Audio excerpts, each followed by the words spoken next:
Congress party ప్రభుత్వాన్ని కూడా మేము డిమాండ్ చేస్తూ ఉన్నాం. మేము అధికారంలో ఉన్నప్పుడు గౌరవ పెద్దలు కేసీఆర్ గారు పార్లమెంట్లో మేము 2015లో మాట్లాడి మరి మాకు స్పైసెస్ పార్క్ ఇవ్వండి, పసుపు ఆధారిత పరిశ్రమలకు అవకాశం ఇవ్వండి అంటే ఆనాడు కేంద్రం రాసిన ఉత్తరం ఉంది, మేము డబ్బులు ఇవ్వము, మీరే డబ్బులు పెట్టుకోండి, మీరే ల్యాండ్ ఇవ్వండి, మీరే పరిశ్రమలు తెచ్చుకోండి అని వాళ్ళు చేతులు దులిపేసుకున్నారు. కేవలం మేము స్పైసెస్ బోర్డు నుంచి మీకు డిపిఆర్ చేసిస్తాం, ప్లాన్ చేసిస్తామని చెప్తే వేల్పూర్ దగ్గర ప్రశాంత్ రెడ్డి గారి ఆధ్వర్యంలో ఆనాడు 42 ఎకరాలు మేము తీసుకొని స్పైస్ పార్క్ కి ల్యాండ్ ఇవ్వడం జరిగింది. దాన్ని స్పైసెస్ బోర్డు ఇచ్చినటువంటి డిపిఆర్ ప్రకారం కంప్లీట్ గా అభివృద్ధి చేయడం కూడా జరిగింది. ఇప్పుడు ఉన్నటువంటి కాంగ్రెస్ ప్రభుత్వాన్ని మేము చేసే డిమాండ్ ఏంటంటే అక్కడికి పరిశ్రమలు తీసుకొని రండి, మీరు అక్కడికి పసుపు ఆధారిత వ్యవసాయ ఆధారిత పరిశ్రమలు తీసుకొని రండి. దాని ద్వారా నిజామాబాద్ జిల్లా యువకులందరికీ కూడా ఉద్యోగాలు వచ్చేటటువంటి ఆస్కారం ఉంటుంది. మరి ఇప్పుడు ఉన్నటువంటి ఎంపీ గారిని కూడా డిమాండ్ చేస్తూ ఉన్నాం. నేనేదో రైలు తెచ్చినా, నేను రైలు తెంగానే ధర డబుల్ అయింది, త్రిబుల్ అయింది అని చెప్పి మరి గాలి మాటలు మాట్లాడుతూ ఉన్నారు. పసుపు ధర ప్రతి 3వ సంవత్సరం పసుపు ఎవరు ఏం చేసినా చేయకున్నా బంగారం లెక్క పసుపు ధర పెరుగుతుంది, దాంట్లో ఎవరు చేసేదేం లేదు. కానీ ఎప్పుడైతే డిమాండ్ ఉండదో ఆ సంవత్సరంలో రైతులు మనం ఆదుకోవాల్సినటువంటి అవసరం ఉంటుంది. కాబట్టే మినిమం సపోర్ట్ ప్రైస్ తీసుకురావాల్సిందిగా ఎంపీ గారిని నేను డిమాండ్ చేస్తా ఉన్నాను. అట్లానే జక్రాన్పల్లిలో అన్న పెద్దన్న బాజిరెడ్డి అన్న గారి ఆధ్వర్యంలో 800 ఎకరాల భూమిని మేము సేకరించి కంప్లీట్ గా ఎయిర్పోర్ట్ కి సూటబుల్ కండిషన్స్ అన్ని కూడా క్రియేట్ చేసి దానికి మా ప్రభుత్వం నుంచి లేఖ కూడా రాసినాం. కేసీఆర్ గారు ముఖ్యమంత్రిగా ఉన్నప్పుడే ఎన్ఓసి కూడా రావడం జరిగింది దానికోసం.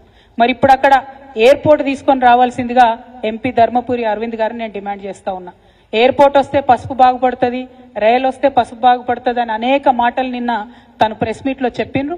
వెల్కమ్ చేస్తా ఉన్నాం మీ థింకింగ్ ప్రాసెస్ ని, కానీ వాటిని పరిపూర్ణం చేయండి. కేవలం వాటిని ఎన్నికల హామీగా మిగిల్చి మరి జిల్లా రైతాంగాన్ని మోసం చేయొద్దు అని చెప్పి భారతీయ జనతా పార్టీని మేము డిమాండ్ చేస్తూ, మేము చేసినటువంటి ప్రతి ఒక్క ఎఫర్ట్ ని కూడా మీకు దాదాపుగా 30 పైచిలకు డాక్యుమెంట్స్ ఉన్నాయి. మేము వివిధ ముఖ్యమంత్రులతోని తిరిగి తీసుకొచ్చినటువంటి ఉత్తరాలు, మేము బిల్డ్ చేసినటువంటి ప్రెషరు, దాంతోపాటు పార్లమెంట్లో ఆనాడే ఒక ప్రైవేట్ మెంబర్స్ బిల్లు కూడా మనం పెట్టడం జరిగింది. మరి దీంట్లో ఉన్నటువంటి అంశాలేవి కూడా ఇప్పుడు పసుపు బోర్డు ఏర్పాటు చేసిన దాంట్లో లేకపోవడం శోచనీయం. ఎందుకంటే స్థానికంగా ఉండేటటువంటి ప్రజాప్రతినిధులకు, అదేవిధంగా ఇతర రాష్ట్రాల్లో పండించేటటువంటి పసుపుకు సంబంధించినటువంటి ప్రజాప్రతినిధులందరినీ కూడా మరి ఖచ్చితంగా అందులో ఎక్స్ అఫిషియో మెంబర్స్ గా చేయాల్సి ఉంటుంది. ఆ మెంబర్స్ చేయకపోవడం అన్నది కూడా కొద్దిగా దారుణం. మా అందరికీ కూడా పసుపు ప్రాంతాల్లో ఉండేటటువంటి ప్రజాప్రతినిధులందరికీ కూడా మరి అవకాశం ఇవ్వాలని చెప్పి కూడా ఈ సందర్భంగా డిమాండ్ చేస్తా ఉన్నాను. పల్లె గంగారెడ్డి గారికి కంగ్రాచులేషన్స్ చెప్తా ఉన్నాము.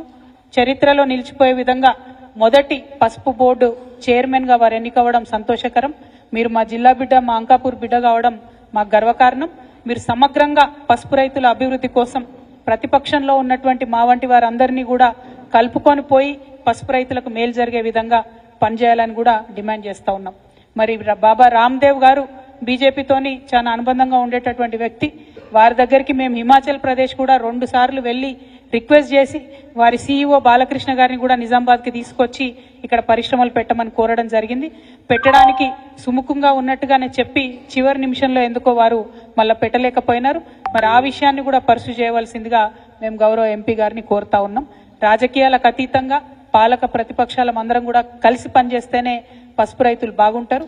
మరి ఆ విషయాన్ని మళ్ళొకసారి గుర్తు చేస్తూ పసుపుకు మద్దతు ధర తీసుకొని రావాలని చెప్పి, ఎయిర్పోర్ట్ ని తీసుకొని రావాలని చెప్పి, అట్లానే పసుపు ఇంపోర్ట్స్ ని, దిగుమతులను తగ్గించి వీలైతే మొత్తానికి బంద్ చేయాలని చెప్పి కూడా ఈ సందర్భంగా డిమాండ్ చేస్తూ అందరి దగ్గర కూడా సెలవు తీసుకుంటున్నాను. Thank you. జై తెలంగాణ.